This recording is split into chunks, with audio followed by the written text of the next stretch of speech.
Salut à tous. Aujourd'hui, on se pose une question qui fait beaucoup parler. Les riches devraient-ils payer plus d'impôts pour sauver la société? Ah, le grand classique. D'un côté, certains crient « justice sociale » et de l'autre, « laissez-les tranquilles, ça freine l'économie ». On va décortiquer ça ensemble, sans prise de tête. Pourquoi oui?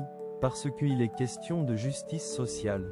Dans la plupart des pays, les impôts financent les hôpitaux, les écoles, la sécurité et les infrastructures. Or, les inégalités de richesse sont énormes. Selon Oxfam, les 1% de la population mondiale détiennent près de 50% des richesses. Taxer davantage les plus fortunés permettrait de réduire ces écarts et de mieux financer les services publics. Par exemple, un impôt supplémentaire de 2% sur les milliardaires pourrait générer des milliards pour la santé ou l'éducation.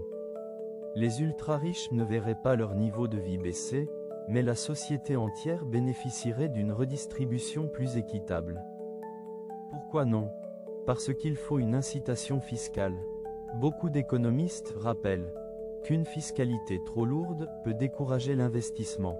Trop taxer les riches risque de provoquer une fuite des capitaux, entreprises délocalisées. Les investisseurs visent d'autres marchés, et les emplois seront perdus. En 2018 en France, la suppression de l'ISF qui signifie impôt de solidarité sur la fortune. C'est justifié par la volonté d'attirer plus d'investisseurs. Les riches ne gardent pas toujours leur fortune immobile, ils créent des entreprises, financent des startups, soutiennent l'innovation. Ces activités génèrent de la croissance et des emplois. Une taxation excessive peut donc réduire l'attractivité d'un pays et nuire indirectement à ceux qu'elle voulait protéger. La solution, c'est de trouver le juste milieu.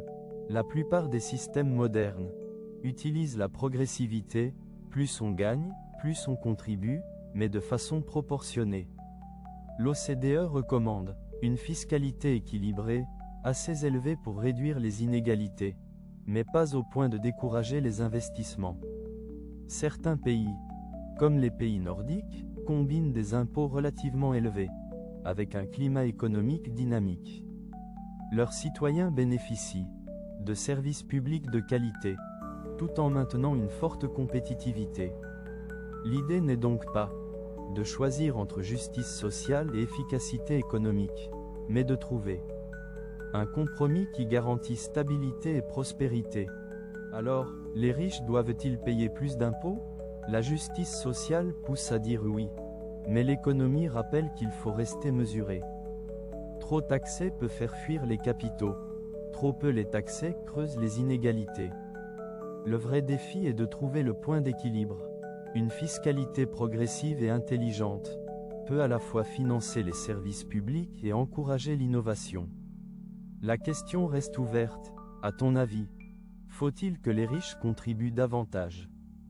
Partage ton avis dans les commentaires, et retrouvons-nous bientôt pour une nouvelle réflexion citoyenne.